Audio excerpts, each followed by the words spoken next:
ఒకవేళ మీరు ఏజ్ 20 నుండి 30 మధ్యలో అయితే ఈ వీడియో మీకోసమే. మంచిగా ఫాలో అవ్వండి so that you can achieve financial independence very early and మీకు త్వరగా జాబ్ నుంచి రిటైర్ అయ్యి లైఫ్ ఎంజాయ్ చేసే ఆపర్చునిటీ ఈ వీడియోలో చెప్తాను. హాయ్ ఫ్రెండ్స్, ఒకవేళ మీరు నా వీడియో కొత్త అయితే make sure that you subscribe. నా వీడియోస్లో చాలా ఫైనాన్షియల్ ఇండిపెండెన్స్, డిజిటల్ ప్రోడక్ట్స్ ఎలా లాంచ్ చేయాలి గురించి మాట్లాడుతూ ఉంటాను. మీకు నచ్చుతుంది ఖచ్చితంగా. Make sure that you subscribe and మీ ఫ్రెండ్స్తో కూడా షేర్ చేయండి.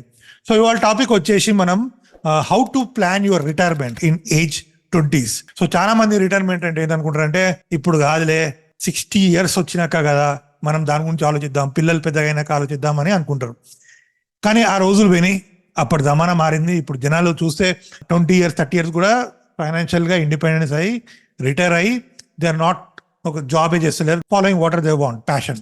సో మీరు కూడా అలాంటి ఫ్రీడమ్ కావాలి, నాకు ఈ జాబ్ లొల్లి ఇవన్నీ వద్దు, నాకు నా లైఫ్ నేను బతుకుతా, అలాగే డబ్బులో కూడా బాధ ఉండద్దు అన్నప్పుడు ఈ వీడియోలో నేను కొన్ని ప్లాన్స్, టిప్స్ చెప్తాను so that you can plan accordingly and మీ లైఫ్ మీ కంట్రోల్లో ఉంటుంది.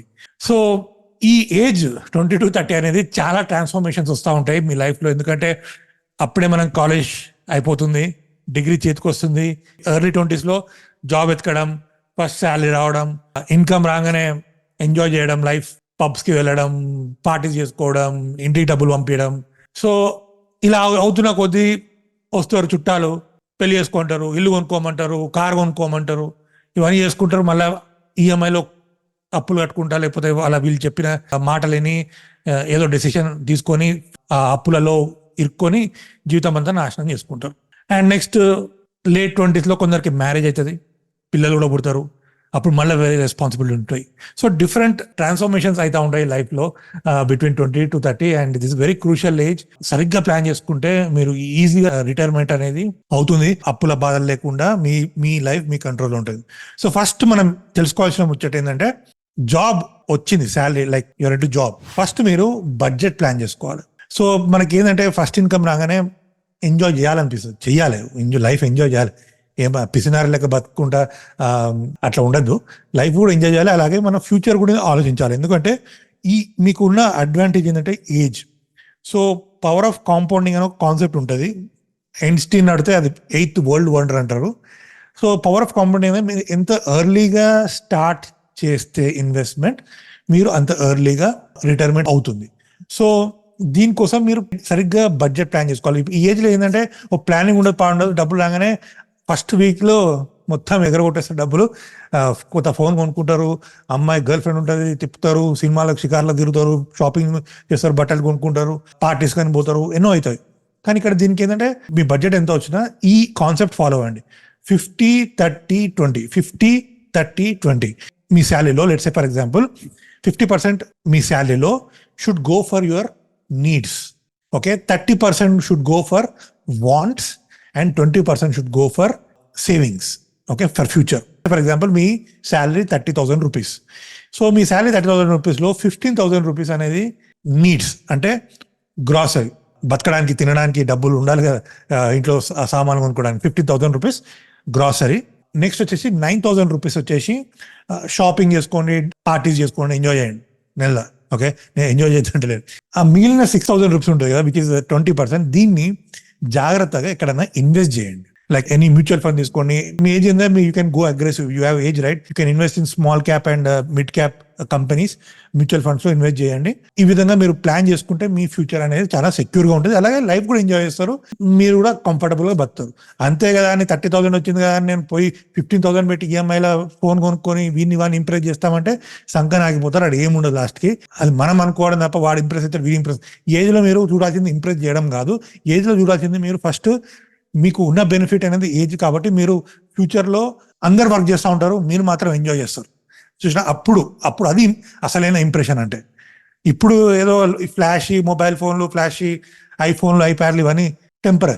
ఎప్పుడైతే మీరు రిటైర్ అవుతారో మీ ఫ్రెండ్స్ అందరూ పని చేస్తూ ఉంటారు, శాలరీలు ఈఎంఐలో కూరుకుపోయి, మీరు మాత్రం like you enjoy financial independence, travelling all over the world. That is what real impression is, right. So దానికి బడ్జెట్ చేసుకోండి. నెక్స్ట్ వచ్చేసి ఇగ్నోరింగ్ సేవింగ్స్. చాలా మంది ఏజ్లో ఏం చేస్తారు, సేవింగ్స్ మనకి ఎందుకులే, ఇప్పుడు మనకి ఏం ఖర్చులు ఉన్నాయి, ఇంట్లో అందరు బాగానే ఉన్నారు, పేరెంట్స్ చూసుకుంటారు, నాకు శాలరీ ఉంది కదా, నాకు ఇన్కమ్ ఉంది, నేను సేవింగ్స్ ఎందుకు అని అనుకుంటారు. ఇది చాలా తప్పు. సో మీరు ఏం చేయాలంటే, ఇప్పుడు సేవింగ్స్ అనేది ఇంపార్టెంట్. మీరు ఇప్పుడే ఆలోచించాలి. There are 2 types of income. One is active income, one is passive income. Active income ఏంటంటే మీరు పని చేస్తేనే శాలరీ వస్తుంది. అదే ప్యాసివ్ ఇన్కమ్ ఏంటంటే మీరు పడుకున్నా ఏం చేయకున్నా డబ్బులు వస్తాయి. సో దానికి ఏంటంటే ఇప్పుడు మీరు సేవింగ్స్ కానీ ఇన్వెస్ట్మెంట్ చేస్తే ఏంటంటే మీకు ఇంట్రెస్ట్ రేట్ వస్తుంది. లెట్స్ సే ఫర్ ఎగ్జాంపుల్ మీరు ఒక మ్యూచువల్ ఫండ్ లో డబ్బులు పెట్టారనుకోండి, which is giving a return of 15%. ₹1,00,000 పెట్టారనుకోండి, మీరు ఏం చేసినా చేయకపోయినా ఒక 15,000 సంవత్సరానికి వస్తాయి. ఓకే, అదే మీరు ఆ 15,000 బయట పని చేయాలంటే జాబ్ చేయాలి, ఆఫీస్కి వెళ్ళాలి, ఇవన్నీ చేయాల్సి వస్తుంది కదా. So active income, passive income అనేది కాన్సెప్ట్ ఉంటుంది. సో మేక్ షూర్ దట్ మీకు ఎప్పుడైతే యాక్టివ్ ఇన్కమ్ అనేది ఉందో అప్పుడే ఈ ప్యాసివ్ ఇన్కమ్ సోర్సెస్ని బిల్డ్ చేయండి. So that you don't need to work for very long. So ఇక్కడ మనకి ఏంటంటే సేవింగ్స్ అండ్ ఇన్వెస్ట్మెంట్స్ అనేది చాలా ఇంపార్టెంట్. ఈ ఏజ్లో ఏం చేస్తారంటే అన్ని అడ్డమైన ఖర్చులు పెట్టి లైఫ్ అంతా బర్బాద్ చేసుకుంటారు. అది చేయకండి. నెక్స్ట్ వచ్చేసి అప్పులు చేస్తారు, accumulating high interest debts. Flipkart sale వస్తుంది, అమెజాన్ సేల్ వస్తుంది, లేకపోతే గర్ల్ ఫ్రెండ్ ఇంప్రెస్ చేద్దామని ఇంకేదో ఎవడో చెప్తాడు. ఈ ఏజ్లో అవన్నీ అనవసరం. ఫోన్ ఏ ఫోన్ ఉన్నా ఒకటే. ఒక ఐఫోన్ కొంటేనే నీ వాల్యూ పెరుగుతుంది అనుకుంటే you are living a false life. నువ్వు వాడడం వల్ల ఒక ఫోన్ వాల్యూ పెరగాలి, కానీ అదేదో ఫోన్ కొనుక్కుంటే నీ వాల్యూ పెరుగుతుంది అనేది కాన్సెప్ట్ నేను ఎప్పుడు నమ్మా.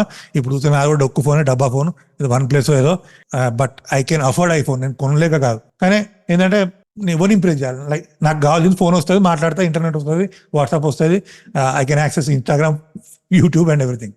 అంతే నాకు కావాల్సింది. ఏదో కొని ఎవరినో ఇంప్రెస్ చేసే ఈ ఫాల్స్ నెరేషన్లో పడి అనవసరమైన వాల్యుబుల్ టైంని, వాల్యుబుల్ ఇన్కమ్ జనరేట్ చేసే ఆపర్చునిటీని మీరు పోగొట్టుకోకండి.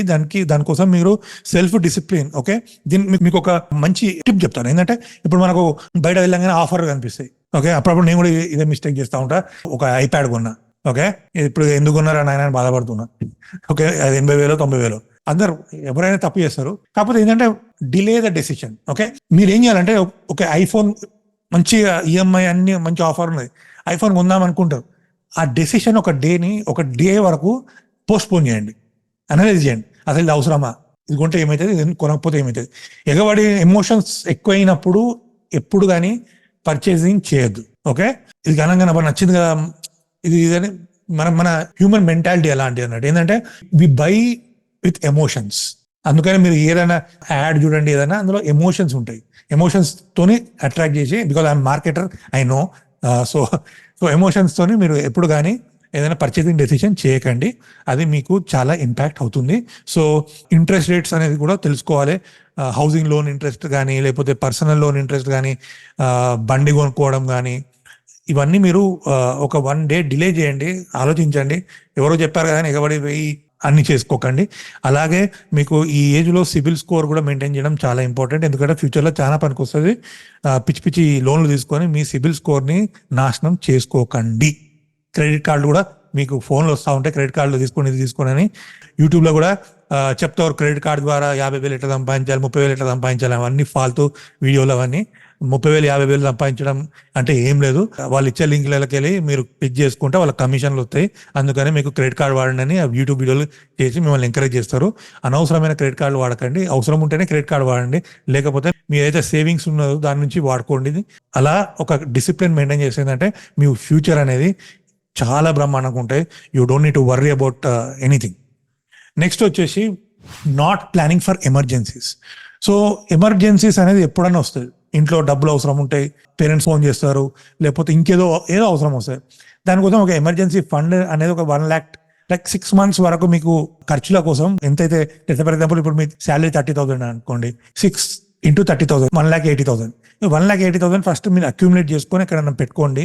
ఆర్ మీరు ఏదైతే ఇన్వెస్ట్మెంట్ చేసుకుంటో దాన్ని కూడా, ఏది మ్యూచువల్ ఫండ్ ఇన్వెస్ట్ చేస్తున్నారో దాన్ని కూడా మీరు ఒక ఎమర్జెన్సీ ఫండ్ లాగా వాడుకోవచ్చు. ఎందుకంటే ఇప్పుడు కానీ ఏం చేస్తామంటే మనము ఈ ఏజ్లో ఎవడో చెప్పింది కానీ పోయి ల్యాండ్ కొంటారు. ల్యాండ్ కొంటే ఏంటంటే, మీరు ల్యాండ్ కొంటే మీకు ఎప్పుడైనా ఎమర్జెన్సీలో డబ్బులు అవసరం ఉన్నాయి అనుకోండి, ఆ ల్యాండ్ కొనేటోడు దొరకాలే, వాడిని పట్టుకొని అమ్మడం ట్రాన్సాక్షన్ అంతా చాలా టైం అవుతుంది. అందుకని నేను ఎప్పుడు కానీ ఎంకరేజ్ చేస్తాను liquidate funds, which like liquid assets. Mutual funds అనేది బెస్ట్.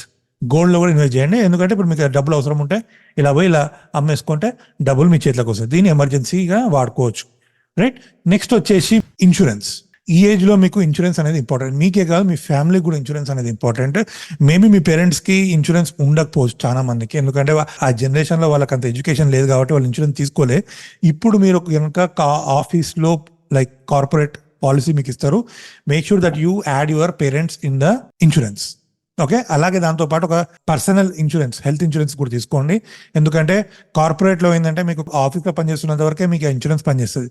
అదే మీరు ఇంకో కంపెనీకి వెళ్ళారనుకో మళ్ళీ ఇంకో కంపెనీ నుంచి పనిచేస్తుంది. అదే జాబ్ కనుక పోయింది, మీకు మెడికల్ ఎమర్జెన్సీ వచ్చింది అనుకోండి, ఈ పర్సనల్ హెల్త్ ఇన్సూరెన్స్ అనేది మీకు చాలా ఉపయోగపడుతుంది. అది మీరు ఏజ్ తక్కువ ఉంది కాబట్టి మీకు మంచి ప్రీమియం కానీ మీకు మంచి కవరేజ్ కానీ వస్తుంది. అలాగే టర్మ్ ఇన్సూరెన్స్ కూడా తీసుకోండి, so that it will help you to protect. Let's for example మీకు ఏమైనా అయింది అనుకోండి, చనిపోతే డబ్బులు వస్తాయి. అంతేగాని ఎల్ఐసి అని వస్తారు, ఎల్ఐసిలో ఇన్వెస్ట్ చేయండి, ఇంకా జీవన్ సురక్ష ఏదైనా వెరైటీ పేర్లు చెప్పుకుంటూ వస్తారు, అల్లకి వెళ్ళకండి. ఓన్లీ టర్మ్ ఇన్సూరెన్స్ తీసుకోండి. మీకు ఏమైనా అయితేనే దానికి సపోర్టివ్గా డబ్బులు రావాలి. కానీ ఇప్పుడు ఏమంటే మనీ బ్యాక్ పాలసీ అంటారు, లైక్ ఓకే ఇప్పుడు ఇన్వెస్ట్ చేయండి లక్ష రూపాయలు, మీకు 30 years లో ఇంత మీకు రిటర్న్స్ వస్తాయి, ఇవన్నీ వస్తాయి అంటారు. నిజంగా మంచి ఫైనాన్షియల్ ఎడ్యుకేషన్ ఉంటే ఇవన్నీ అనవసరం. దానికోసం మీరు ఫైనాన్షియల్ ఎడ్యుకేషన్ కూడా పెంచుకోవాలి. సో ఓన్లీ టర్మ్ ఇన్సూరెన్స్ లో ఇన్వెస్ట్ చేయండి, పిచ్చి పాలసీలు కొనకండి. Which comes to the last point, which is improving your financial education. డబ్బులు వస్తాయి జల్సాలకు పెడతారు, కానీ ఫైనాన్షియల్ ఎడ్యుకేషన్ లేక చాలా మంది అప్పులలో కూరుకుపోయి ఆత్మహత్యలు చేసుకుంటున్నారు. జస్ట్ ఇప్పుడు భార్యాభర్తల మధ్యలో గొడవలు కూడా డబ్బులు లేకపోవడమే. ఎందుకంటే సంపాదన ఉండదు, ఖర్చులని అప్పులని ఎంతో మంది చూస్తూ ఉంటాం. ఇదంతా ఏం లేదు, సింపుల్ ఫైనాన్షియల్ మిస్టేక్స్ చేస్తూ ఉంటారు. దీనికోసం ఫైనాన్షియల్ ఎడ్యుకేషన్ అనేది చాలా ఇంపార్టెంట్. యూట్యూబ్ లో చాలా వీడియోస్ ఉన్నాయి, నా ఛానల్లో కానీ ఇంకా వేరే ఛానల్లో కూడా చాలా ఉన్నాయి. నేను బెస్ట్ సజెస్ట్ చేస్తే ఒక book rich dad poor dad ఇక్కడ పెడతాను. ఆ బుక్ చదివితే ఏంటంటే మీకు మంచి ఎడ్యుకేషన్ వస్తుంది. ఏంటంటే గుడ్ అసెట్స్ ఏంటి, బ్యాడ్ అసెట్స్ అంటే ఏంటి, గుడ్ డెప్ట్ అంటే బ్యాడ్ డెప్ట్ అంటే నేను చెప్పాను కదా అప్పులు తీసుకోవడం మంచిది కాదని. అందులో కూడా ఉంటాయి కొన్ని మంచి అప్పులు, చెడు అప్పులు ఉంటాయి. సో మీరు ఏదైతే అప్పు చేస్తుందో అది కరెక్టా కాదా, ఇది ఎలా ఫ్యూచర్లో మీకు ఉపయోగపడుతుందని తెలుసుకోవడానికి మీరు ఫైనాన్షియల్ ఎడ్యుకేషన్ అనేది చాలా ఇంపార్టెంట్. దానికి రిచ్ డాడ్ పూర్ డాడ్ అనేది మంచి ఎంట్రీ లెవెల్ బుక్, చదవండి, మీకు తెలుస్తుంది అసెట్ అంటే ఏంది, క్యాష్ ఫ్లో క్వాడ్రంట్, ఇవన్నీ మీకు మంచి కాన్సెప్ట్ ఉంటుంది. ఏం లేదు, మీరు ఎప్పటికప్పుడు ఎడ్యుకేట్ చేసుకుంటే ఏంటంటే, ఎందుకంటే స్కూల్లో నేర్పారు, పేరెంట్స్ చెప్పారు, కాలేజ్లో నేర్పారు, అవే సొల్లు ఉంటాయి ముచ్చట్లు, ఫ్రెండ్స్ మీకు వాళ్ళకి ఎలాగో ఉండదు అవేర్నెస్. మీరు ఇప్పుడు వీడియో చూస్తున్నారంటే మీరు ఏదో కొత్తగా ట్రై చేద్దాం అనుకున్నారు కాబట్టి నేను చెప్తున్నాను, బుక్స్ చదవండి అండ్ ఆన్లైన్లో కోర్స్ కానీ యూట్యూబ్ ఛానల్స్ చాలా ఉన్నాయి, ఫాలో అవ్వండి, so that you can improve your financial education and not doing the old mistakes, silly mistakes, right? So ఇది ఇలా ప్లాన్ చేసుకుంటే మీ 20s, మీ 30s, 40s, 50s, 60s enjoy చేయొచ్చు life, where your friends are working hard, paying EMIs and everything, right? So I hope మీకు ఈ video నచ్చినట్టయితే like, comment and shares with your friends and subscribe to my YouTube channel if you are looking for financial independence early and retirement. All right. Thanks for joining. I'll see you in another video.